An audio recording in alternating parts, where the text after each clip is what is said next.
राधे राधे दोस्तों, भजनों की माला में आपका स्वागत है। शिव जी के दूरभाष अवतार तथा हनुमत अवतार का वर्णन। नंदीश्वर जी कहते हैं, महामुने अब तुम शुंभ के एक दूसरे चरित्र को, जिसमें शंकर जी धर्म के लिए दुर्वासा होकर प्रकट हुए थे, प्रेम पूर्वक श्रवण करो। अनुसुईया के पति ब्रह्मवेत्ता तपस्वी अग्नि ने ब्रह्मा जी के निर्देश अनुसार पत्नी सहित ऋक्षकुल पर्वत पर जाकर पुत्र कामना से घोर तप किया था। उनके तप से प्रसन्न होकर ब्रह्मा, विष्णु और महेश तीनों उनके आश्रम पर गए।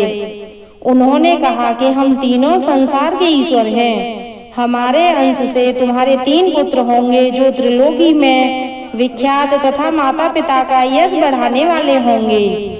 यूं कहकर वे चले गए। ब्रह्मा जी के अंश से चंद्रमा हुए, जो देवताओं के समुद्र में डाले जाने पर समुद्र से प्रकट हुए थे।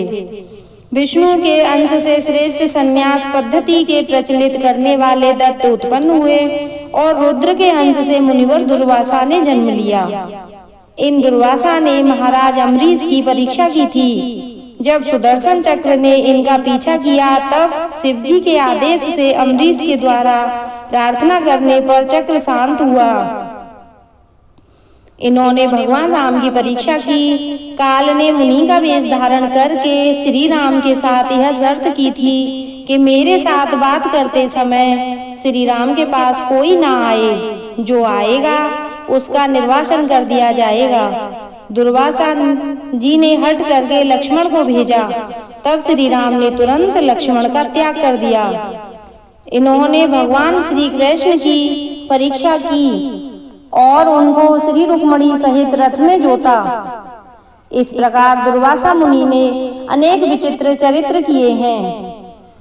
मुने, अब इसके बाद तुम हनुमान जी का चरित्र श्रवण करो। हनुम द्रुपद ने शिव जी की बड़ी उत्तम लीलाएं की हैं।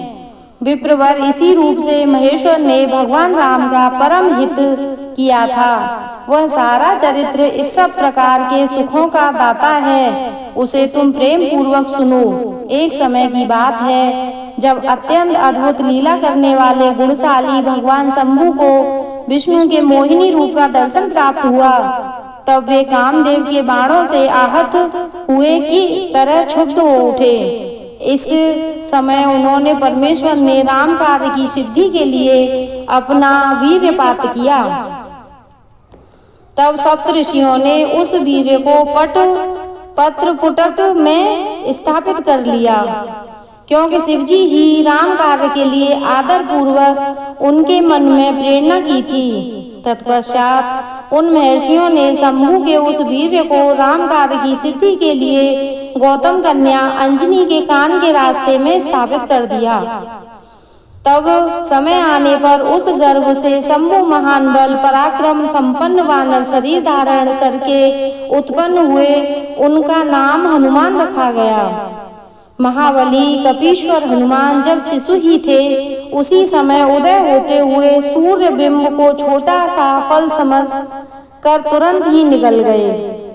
जब देवताओं ने उनकी प्रार्थना की, तब उन्होंने उसे महाबली सूर्य जानकर उगल दिया। तब देवर्षि ने उन्हें शिव का अवतार माना और बहुत सा वरदान दिया। तदंतर हनुमान अत्यंत हर्षित होकर अपनी माता के पास गए और उन्होंने यह सारा वृतांत आदर पूर्वक यह सुनाया।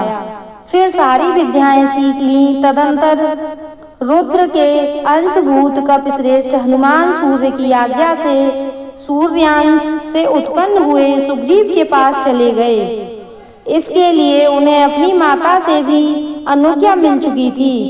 तदंतर नंदीश्वर ने भगवान राम का संपूर्ण चरित्र संक्षेप में वर्णन करके कहा, मुने, इस प्रकार कपिश्रेष्ठ हनुमान ने सब तरह से श्री राम का कार्य पूरा किया, नाना प्रकार की लीलाएं की, असुरों का मान मर्दन किया, भूतल पर राम भक्ति की स्थापना की और स्वयं भक्त ग्रकर्ण होकर सीता राम को सुख प्रदान किया। वे रुद्र अवतार ऐश्वर्यशाली हनुमान लक्ष्मण के प्राणदाता, संपूर्ण देवताओं के गर्वहारी और भक्तों का उद्धार करने वाले हैं। महावीर हनुमान सदा राम कार्य में तत्पर रहने वाले लोक में रामदूत नाम से विख्यात हैं।